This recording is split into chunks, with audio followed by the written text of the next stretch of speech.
আসসালামু আলাইকুম প্রিয় দর্শক বন্ধুরা।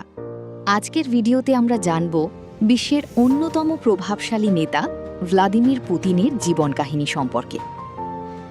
ভ্লাদিমির পুতিন জন্মগ্রহণ করেন ১৯৫২ সালের ৭ অক্টোবর সেন্ট পিটার্সবার্গ শহরে। ছোটবেলা থেকেই তিনি ছিলেন শান্ত স্বভাবের কিন্তু অত্যন্ত দৃঢ়চেতা একজন মানুষ। তার শৈশব কেটেছে সাধারণ পরিবারে, যেখানে জীবনের নানা চ্যালেঞ্জের মধ্য দিয়ে তিনি বড় হয়েছেন। পুতিন পড়াশোনা করেন সেন্ট পিটার্সবার্গ স্টেট ইউনিভার্সিটিতে, যেখানে তিনি আইন বিষয়ে ডিগ্রি অর্জন করেন। পড়াশোনা শেষ করার পর তিনি যোগ দেন সোভিয়েত ইউনিয়নের গোয়েন্দা সংস্থা কেজিবিতে। সেখানে তিনি দীর্ঘদিন কাজ করেন এবং বিভিন্ন গুরুত্বপূর্ণ দায়িত্ব পালন করেন, যা তার ভবিষ্যৎ রাজনৈতিক জীবনে অনেক প্রভাব ফেলে।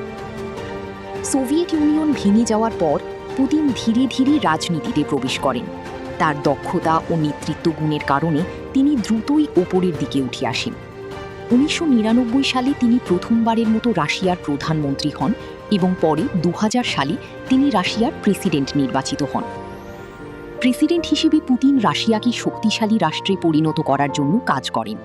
তার শাসনামলে দেশের অর্থনীতি কিছুটা স্থিতিশীল হয় এবং আন্তর্জাতিক রাজনীতিতে রাশিয়ার প্রভাব বাড়ে। তবে তার শাসনামল নিয়ে অনেক বিতর্কও রয়েছে, বিশেষ করে গণতন্ত্র ও মানবাধিকার নিয়ে বিভিন্ন সমালোচনা হয়েছে। পুতিনের ব্যক্তিগত জীবনও বেশ আলোচিত। তিনি জুডোতে দক্ষ এবং তরুণ বয়সে খেলাধুলায় বেশ আগ্রহী ছিলেন। একজন কঠোর এবং কৌশলী নেতা হিসেবে তিনি বিশ্ব রাজনীতিতে নিজের আলাদা অবস্থান তৈরি করেছেন।